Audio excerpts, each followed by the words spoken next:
Ladies and gentlemen, welcome to Jacked and Canned and the Sports Roundtable that we are bringing you tonight. So, for those, well, actually, I shouldn't even say for those, John, for you, just so you know, I did put it out on Twitter a little bit ago that we were going to be doing this live on YouTube. And I did mention that you were going to be appearing as John. Hell So yeah. I don't know how that feels for you. I don't know if that's something different than what you would usually be doing, but I would be curious as to your insights as to what that would mean. Me appearing as me? Yeah, more or less. There's not really a whole lot of nuance to it. It's just more or less you are appearing as John and you are John. So yeah. I like it. Well, I don't have any doppelgangers out there, so hopefully there isn't any evil versions of me running around. You Even know, though that's some a good days I guess it point. could be. I've actually met people before that I look at and I'm like, you look a lot like me. I've never met anybody else that looks like you. I think Well, that's something that is very unique to you, specifically your look. I don't think I've seen anybody that looks like you. JET phone home. You know what I've seen a lot of in my life? This. I've seen a lot of this guy right here. Old picture of Colbs right there for our podcast listeners. For our YouTube watchers, you're going to see a lot of that picture throughout the whole entire video series going forward I was going to say for the forever. rest of time. Yeah, we'll be doing this show in 50 years and it's going to look the same. Absolutely, man. So, of course, me being me here in me fashion, I am going to kick this off with how the Sports Roundtable always kicks off, or the best way to kick it off, and that's going to be who's on top. Colbs kicking it off with the NHL. We got the Eastern Conference over there, Lightning sitting on top, 22-8, 5 OTL, 49 points. Metropolitan Division, the Rangers, 22-8, 4 OTL, and 48 points. Western Conference, we got the Central Division, the Predators, 21 and 11, 2 OTL, 44 points. Pacific Division, we got the Golden Knights, 22 and 13, 1 OTL, and 45 points. Colbs, any takes on the NHL, and have you been able to watch? You know, the Bruins are sitting at 17 and 10, 2 OTL, and 36. Any takes at all? You know, honestly, there's been a little bit too much in sports going on for me to really watch the Bruins on a regular basis. But what I would say is I'm starting to get worried that we're going to end up being like the 7 seed. And usually, even in the NHL, that can be incredibly random. You don't normally be at the end of the season the champions as the 7 seed. And the Bruins, as I'm looking at it, I look at all the teams that are in front of them, and we have games in hand, which is always a win. But you look at the Bruins by point total, and you look at the teams in front of them, and you start going, well, if they don't start winning like everything, they're gonna be the 7 or 8 seed, and they're gonna end up facing one of the better teams. And yeah, I mean, you might get a sneak victory just because the NHL is weird in the first round, but you don't often see those 7 or 8 seeds go all the way to the Stanley Cup championship. So I'm starting to get a little bit worried about the Bruins, and it goes all back to what I had originally projected at this point, probably about 3 months ago, maybe 2 months ago, where I said, I'm not sure if any of my teams are good. I'm still in the same boat. We're now here in January, and I'm still going, I don't know if I have a good hockey team, if I have a good basketball team, if I have a good football team. Actually, at this point, I can say definitively my football team's not good, even though we just threw up 51 out of nowhere against Detroit. And I'm like, you got to be kidding me. We waited till our season is done to throw up the best offensive performance that I think I've actually seen in my entire Seahawk fandom life. What the hell? Colbs, I know that you're a Seattle Seahawks fan, right? You're a Lakers fan for basketball. Okay. For hockey, it's a Bruins fan, but will you eventually transfer over there to the Seattle Kraken, being that new franchise in the NHL? No, I can't do it. I At this point, I've been a Bruins fan since God, at this point, I guess it's been since I was about 17. So we'll call it about 14 years. I'm about to be 31 years old. I'm not changing anything. Yeah. Yeah, that dude does not change anything. That's all I got to say. Colbs does not change anything. Still the same Colbs. For All those of right. you who are not watching us on YouTube, John just keeps pulling up my Facebook profile picture. So that would be why I am giggling at random points, because John just keeps pulling this up. You got to. So go check out the YouTube channel if you want to see what we're talking about. It's at Jacked and Canned. Anyhow, Colbs, that's the NHL. Moving over here to the NBA. All right, getting a little bit more interesting. We got a lot of games played right now. Sitting on top of the Eastern Conference, we got the Bulls 25 and 10, the Nets 24 and 12, the Bucks 25 and 15, the Heat 24-15, 24 and 15. I corrected myself from last week there, Colbs. Sitting in the 5 seed so far, 76ers at 21 and 16. 76ers are on a little bit of a winning streak there, 5-game winning streak. Also, the Bulls on an 8-game winning streak. Last 10 games, obviously 8-game winning streak. They're 8 and 2.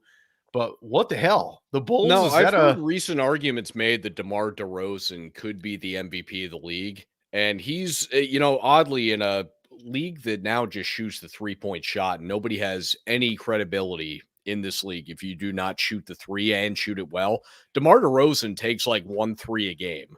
And he still is somebody that's being talked about in MVP discussions because he is so good inside of the 3-point line. It's not going to win a title because it doesn't have the capability of being able to shoot beyond the 3-point line. However, he does have some generation of offense that, although it's not the 80s anymore, he's bringing it back to whatever extent that he can. hell yeah, man. Dude, freaking going over here to the Western Conference. This one always gets me excited because if you've been listening for a while, you know Colbs is a Lakers fan. All right. So I always get my pleasure comes from, let me get that out of my mouth the right way. My pleasure comes from seeing where the Lakers are at once a week. Because let's face it, I'm not the biggest basketball fan in the world. So the only Yep. times I really see the standings is when I'm linking up with Colbs and we're talking a little NBA action. So with that said, Colbs, I'm a little happy. I see the Colbers. What the hell? The Lakers. The I like Colbers. that as a team name. They should rename the Lakers into the Colbers. Dude, what the hell is okay? The Culvers, that's what they're going to be forever here on Jacked and Canned. So we got the Western Conference. We got the Warriors sitting on top 29 and 8, the Suns 29 and 8, the Jazz 28 and 10, the Grizzlies 25 and 14, the Mavs 20 and 18, Lakers 20 and 19. Colbs, the Lakers on a 3-game winning streak. Dude, are they figuring it out or what? No, so John, the difference here is that we've been playing really bad teams, so it's been much easier to win those 3 games. We've beaten teams that are beyond, they are either the 9th seed or further down within their own particular conference. And we actually have another one of those coming up tomorrow night against the Atlanta Hawks, who are currently ranked 12th in the Eastern Conference. They're 17 and 20. So I would imagine that we'll probably win that one as well, but I'm not necessarily excited about it. The only thing that I've seen that has been an improvement has been playing LeBron, oddly enough, at center has really worked out.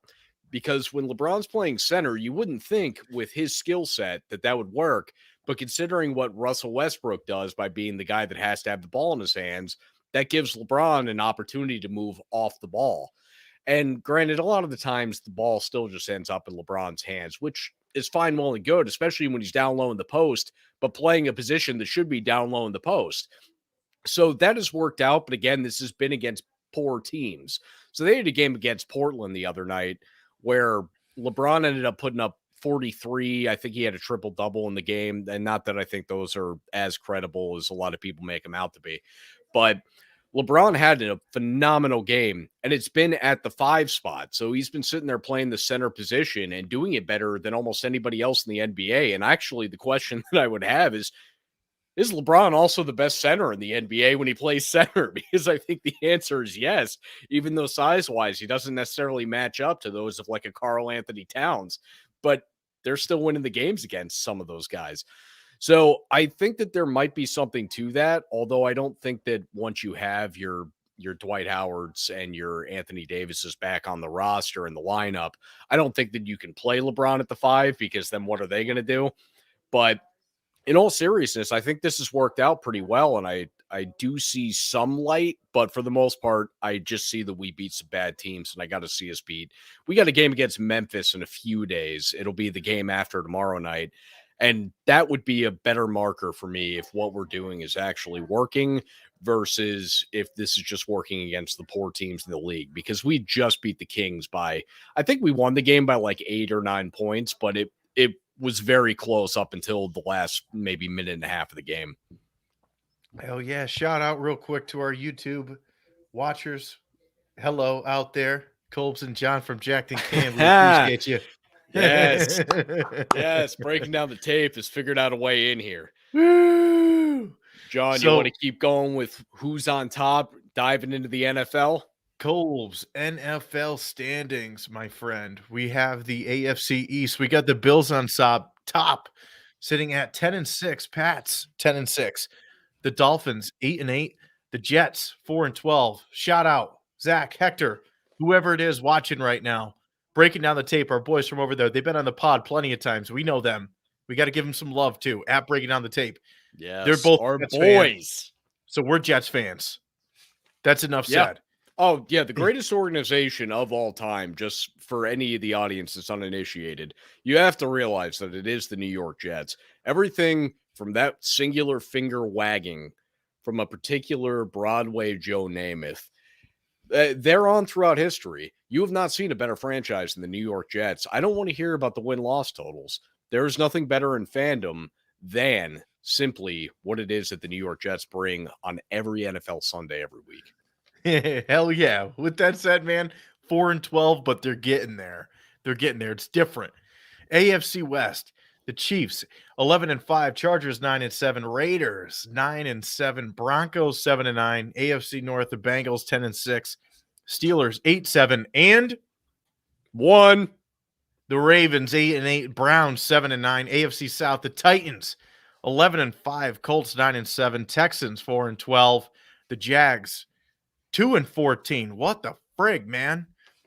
The NFC East, the Cowboys 11-5, Eagles 9-7, Washington football team 6-10, the Giants 4-12. Colbs, the Giants really fell apart, man. That quarterback situation. I They mean, need Danny Dimes. They need you know, him. that's the funny thing. I don't think that Daniel Jones is good, but he's clearly better than what all the other backups are on that team. Oh my God, they are terrible without Danny Dimes. And I'm not here to tell you that Danny Dimes should even be a starting quarterback in the NFL. But on that team, yeah, he should be. Oh my Dude, he's God. got to be. They need some serious help, dude. This is when we need Mike Vick to come out of retirement. This is the guys that have been calling on Vinny Testaverde. We need these guys right now. You're Kurt trying to make the Warner. Giants a team of guys that are 45 plus. I mean, I think Mike Vick's still somewhere between 40 and 45. But Vinny Testaverde, isn't he like in his mid 50s at this point? It doesn't matter. It doesn't matter. T.O. might come out of retirement to go ahead and replace A.B. He's 48. He still looks great. 48 and looking great. It rhymes. Keep in mind, Meant he to be. looks great. But remember the last time we saw him on a football field? If I'm not mistaken, it was in Buffalo. It didn't look that great. Yeah, that was a fluke. It's just a good body. NFC West, the Rams 12-4, Cardinals 11-5. Hey, maybe they get Larry Fitzgerald. Just saying. 49ers 9-7, Seahawks 6-10. Dude, Larry Fitzgerald is on the same podcast as Tom Brady. You think he's having a conversation like, dude, you're still great? Like you just did it last year. Come back and replace AB. Seriously. I have heard this, and I'll be honest, I wouldn't be shocked at anything at this point, because I think that Tom Brady has so much clout within this league that he would be able to have the ability to be able to say, you know what? I want Larry Fitz to come in here. And if Larry Fitz wants to come, you're not going to have any of the same issues that you had with AB. Granted, you will have some other issues, which are that Larry Fitzgerald at this point in his life is just not the same player that Antonio Brown currently is. But you're going to have a receiver that's got some of the most sure-handed hands of all time in the NFL. And on top of that, you don't have to worry about him taking off his shoulder pads and chucking them into the stands and everything along the sidelines. Like, you're not going to get any of that with a Larry Fitzgerald. So I wouldn't be shocked. In all seriousness, I think it's really up to if that's what Larry wants to do. Well, I hope that we get to see Larry. NFC North, Packers 13-3. They ran away with this whole entire division, man. Holy crap. The Vikings. I mean, look at who else is in the division, John. The Vikings 7-9, the Bears 6-10, the Lions 2-13 and 1. The NFC South, the Buccaneers 12-4, Saints 8-8, the Falcons 7-9. Talk about a team that really fell off that everyone was talking about in the beginning of the season. The Panthers 5-11, Well, 6-game they losing started streak. off 3-0, but I told you at the time that that wasn't a good 3-0 team. They had beaten three pretty bad teams. Dude, that still surprises me. Just the amount that they fell off. Like, get a Is it couple of weird that wins. Sam Darnold has the most wins on that roster for a quarterback? It is. It is. But hey, it is what it is, right? Hey, I just want to point this out real quick, Colbs. In the NFL, we're going into week 18. All right. Nearing the official end of the regular season for the NFL. And just want to point out here that the Bills and the Pats, okay, they clinched the wild card.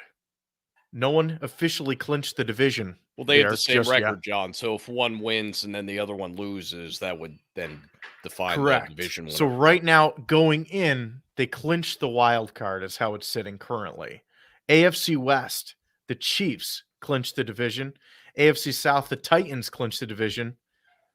And then we have the NFC East, the Cowboys clinched the division, where the Eagles clinched the wild card.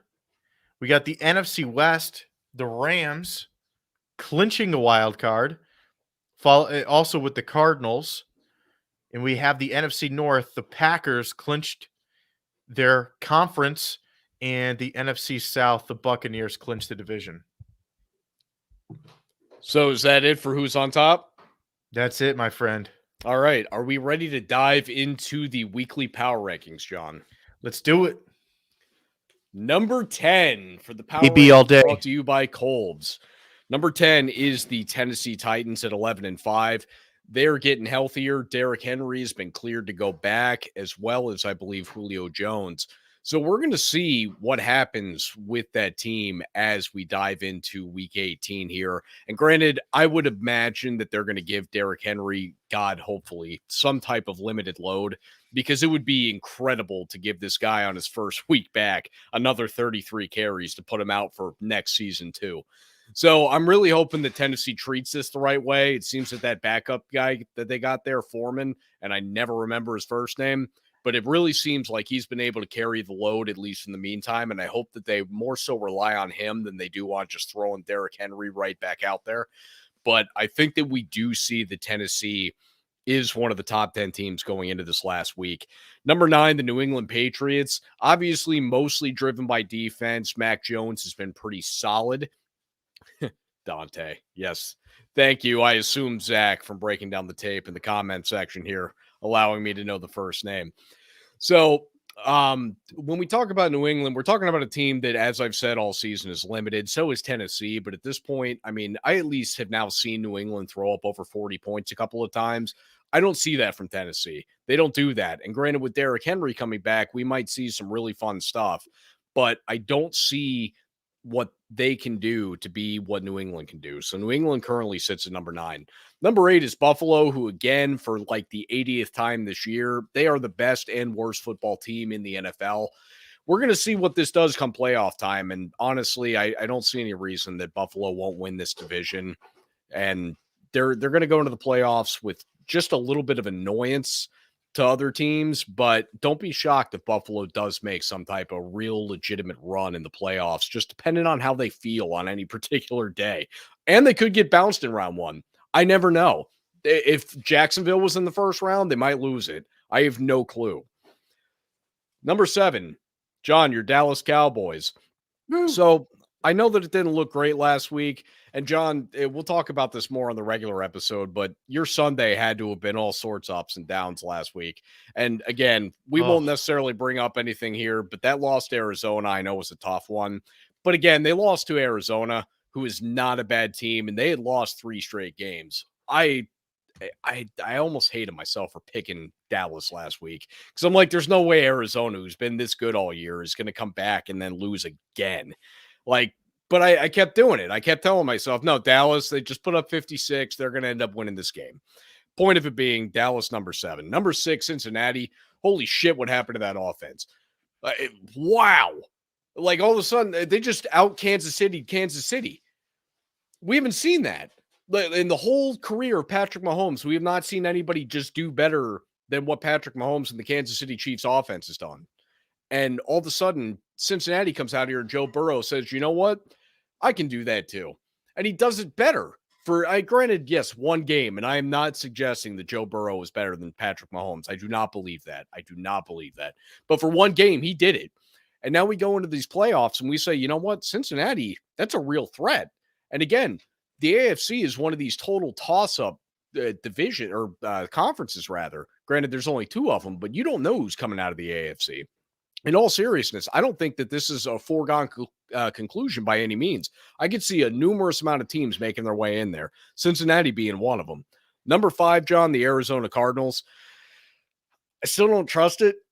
They're young, or at least at quarterback they are. They don't look quite right without DeAndre Hopkins, but oh my God, there is just such firepower on that damn team.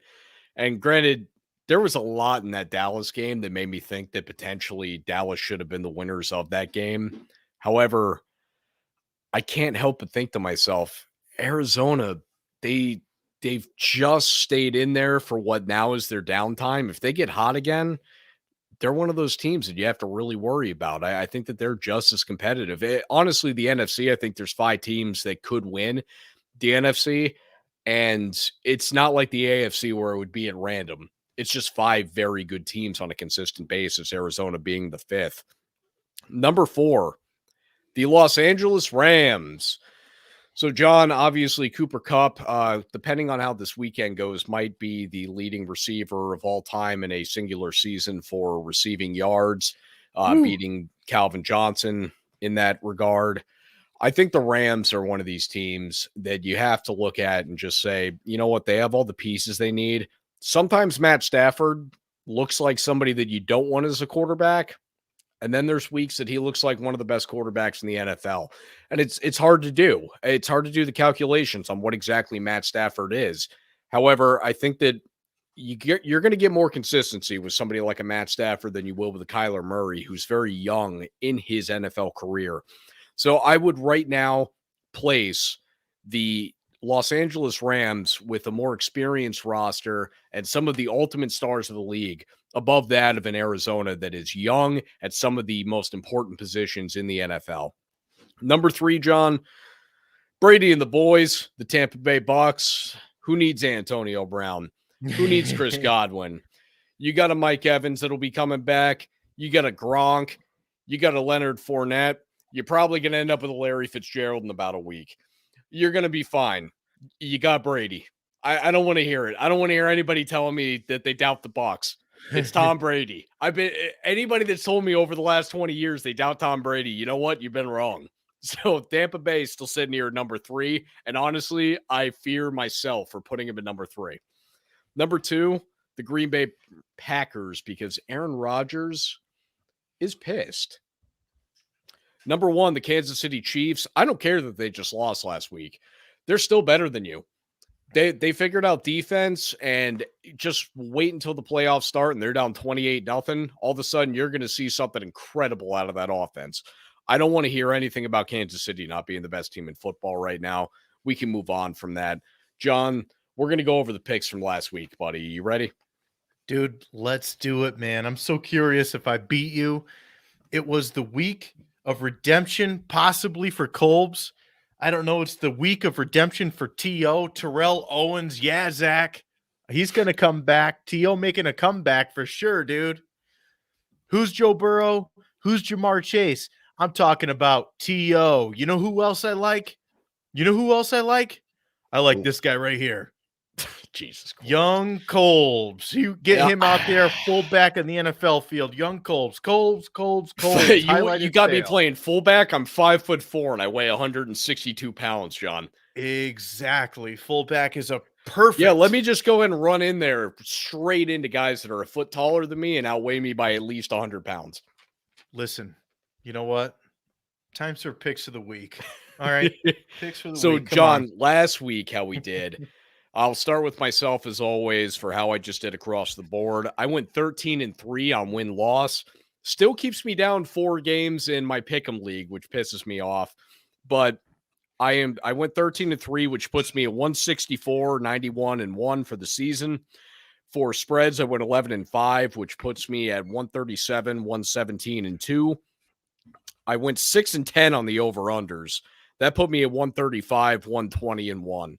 So pretty much regardless, I'm going to have winning seasons across the board, which I'm very happy about. For the picks that we gave to the audience last week, John, and this is what the audience cares about. I went 4-1, which for the season puts me at Oh, you beat 42-92 me or now. 42-92. 42-42-1. You went 2-3. That puts you at 51-33-1. John, you already won this. There's no need to fret. I know that you're over there in a panic because you lost a week. You're okay. You're still up on me 9 games, and we're only picking 5 more. You won. You won. Sparky also went 4-1 like I did, so he is 39-44-1. So Damn. now we dive into the final week of the NFL season. And John, are we ready for this? Because I know this is big.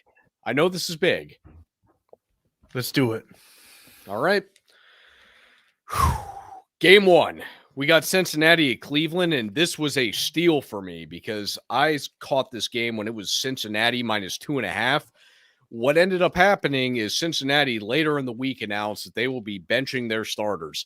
So I have Cleveland plus 2.5 at home. I do believe that they carry that through.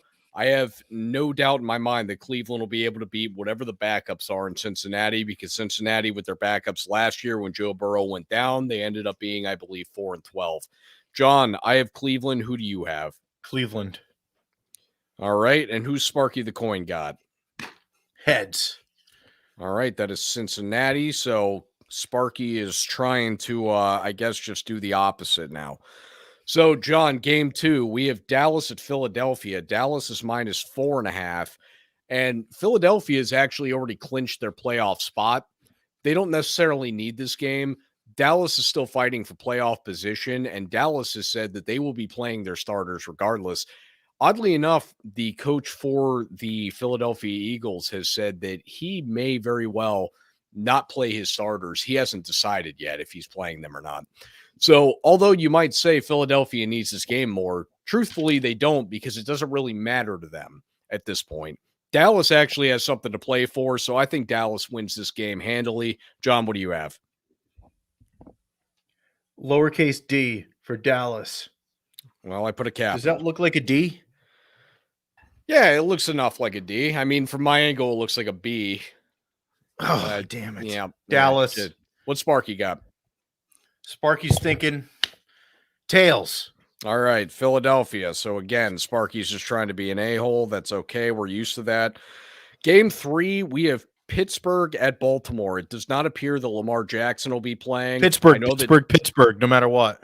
I know that Tyler Huntley has been looking very good, but I also have Pittsburgh on this. I think that for Big Ben's final game, and the final game that I will hate the Steelers, I do believe that the Steelers will do everything they can to ruin the experience of Baltimore beating them and having Big Ben crying on the sideline. So because I just envision them ruining what will be my inner persona, I am taking Pittsburgh here. John has Pittsburgh. What does Sparky the Coin have? Tails. Tails. All right, that's Baltimore. I'm sorry. I got distracted by Zach's comment. Thank you, Zach. I needed some support, man. I'm sure your son could do a better D than I just did, but hey, we're going to roll with it. Game 4. We have Chicago at Minnesota. I caught this when it was early on in the spread, and it was Minnesota just minus 2.5. I believe now it is up to Minnesota 4 or 4.5. I took Minnesota at the 2.5 mark. John, what do you've got? Minnesota. All right, fair enough. And what does Sparky the Coin have? Tails. Also Minnesota this time. All right, so that is a little bit different. I guess Sparky really likes Minnesota here. Last game that we have, John, we have the Los Angeles Chargers at the Los Angeles or versus the Las Vegas Rams, rather, or Las Vegas Raiders. Jesus. Jesus So Lord. I wrote it down wrong. I'm sorry. I There knew was who they too were many playing, Los but I wrote it Angeles. down wrong. There was Los it's the Angeles, Las Vegas, Los Angeles. it's the Los Angeles Chargers at the Las Vegas Raiders. I do have here the Chargers are -3, and I'm taking the Raiders because this actually determines who gets into the playoffs. And even though I think that the Chargers are the better football team, this is in Vegas, and you have the more experienced quarterback with Derek Carr. I think that Derek Carr is just going to dink and dunk his way across the entire field all the way to a W here. John, what do you have? I'm taking the Raiders, man. Got to take the Raiders. Fair enough. All right. So we got two of us on what is the Las Vegas Raiders, not anything to do with Los Angeles. And what does Sparky the Coin have? Hit. All right. So Sparky's got the Chargers. So this could actually influence who comes in second and who comes in third, because if I'm wrong on all of my picks that I made here and Sparky's right, Sparky will overtake me by a game. So this will be big. We're coming down to the wire here. And granted, John, I know we got to close up this episode. We got a whole regular episode to record here. And what I will say to this YouTube audience, we will be taking what will be no longer than a 5-minute intermission, and we will be coming right back. And it will be the regular episode of Jacked and Canned. This has been it for the Sports Roundtable. John, do you have anything that you want to shout out? And I assume that you do because you just pulled up the page for breaking down the tape that also has the YouTube or the Facebook rather message that is personalized that you should probably take down. Thank you. Do you have anything else you would like to shout out? I wanted to give a shout out right now to Breaking Down the Tape. Check them out. That's their Facebook page up there. You know, you've heard them, our listeners. You know who they are. Zach Hector. Zach's giving us some shouts over here today. So appreciate those guys at Breaking Down the Tape on every platform. Yeah, one And more thing I want to mention is Zach, maybe share it to your guys who are about to come back and do a regular episode as well, because we have no planning experience here. So we didn't say we're going to be on at 9:50 or whenever we started this thing up. Instead, we just said, hey, you know what? I texted John. I said, maybe we should plan this out better so we can give the audience an idea of when we'll be on. But yes, John, let's go ahead and shut down the roundtable here. We're going to come back to you in just a few minutes with the regular episode of Jacked and Canned. cheers.